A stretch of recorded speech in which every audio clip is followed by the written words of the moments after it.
Hi, I'm Jill, Curator of Anthropology and Exhibitions here at the Boonshoff Museum of Discovery in Dayton, Ohio. We're back in our biology collections, and today I'm going to be showing you some taxidermy birds. First, you might be wondering, why am I wearing this silly hat?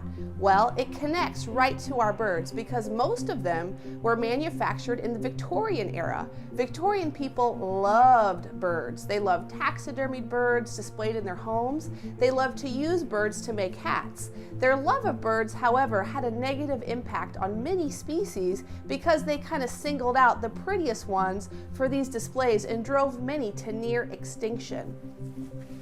We actually have two different species of taxidermied birds that are now extinct in our collection today, and I want to show you those birds. First is this guy. This is a passenger pigeon. Now, passenger pigeons used to be the most populous type of pigeon in the world. There were millions and millions of these. There are stories that when their flocks went by, they would be so many of these birds that it would block out the sun. Or when they would go by a field of corn, they would eat every piece of corn in the entire field. Because of that, many early Americans saw the passenger pigeon as a nuisance bird. So they began hunting this bird. There was major industry for passenger pigeon feathers and meat. What they didn't understand during this time is that their hunting of a creature could cause extinction. Extinction is something that not everybody understood at all times. They started realizing that the passenger pigeons' numbers were going down in about the 1870s, but by then it was kind of too late to help these populations recover. So the passenger pigeon went officially extinct in 1914.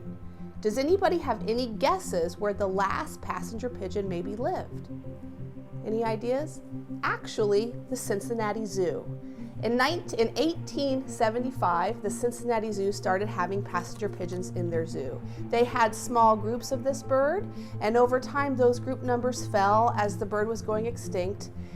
The last two that were alive, names were Martha and George. Some people think that they were named after George and Martha Washington, but I'm not sure if that's true. Anybody from the Cincinnati Zoo? Can you tell me if that's true? I'm not sure. George passed away first in 1910, and Martha followed him in 1914. This isn't Martha, but Martha is now preserved with the Smithsonian Institution. So this is a good tale of people understanding their impact on creatures around them. So we're going to show you one more bird that's now extinct. Follow me. So you remember I was talking a little bit about how Victorian era people really liked birds. Well, this was one of their very favorite. This is a bird of paradise that's found in New Guinea. And you can see the plumage or the feathers is so beautiful. So the Victorian era people would see a bird like this and think this would make a great hat or a great display in my home. So while these feathers could be used to attract a mate, they also attracted people, right? So luckily, the bird of paradise is not an extinct bird, but this one is.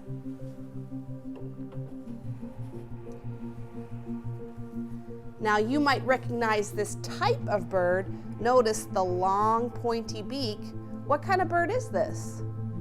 This is a woodpecker, specifically an IvoryBilled woodpecker. You can see it's very large, one of the largest woodpeckers that ever lived.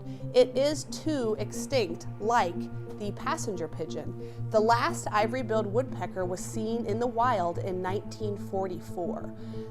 This bird went extinct because of loss of habitat, a little bit different than the passenger pigeon. So this bird lived in the big forest in places like Arkansas, and when those forests were being cut down, they no longer had anywhere to live. So it kind of affected their numbers so much that now we haven't seen one in a really long time. There are some people who think they see IvoryBilleds in the wild, but most of the time they actually see pileated woodpeckers like this. You might have seen these in your own backyard. So while they look similar, when you put them side by side, you can see they are quite different.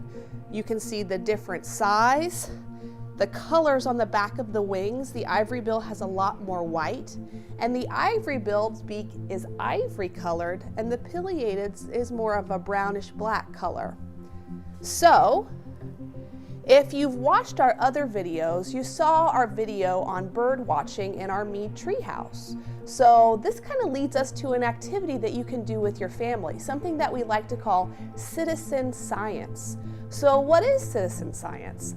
It is when you help a scientist complete a research project. Sometimes we can't collect all the data ourselves. So if you like birds and you like bird watching, I encourage you to go on your computers and search something called Project Feeder Watch. This is a great program put on by Cornell. It's something that we participate in here at the museum. And you can download instructions to basically put out a bird feeder and watch those birds for so much time over the course of the week. You record the birds that you see and you send that into Cornell, and then your data becomes part of a big study on migratory birds. So you can make a difference and your bird watching can become science. I'll see you next time. Bye.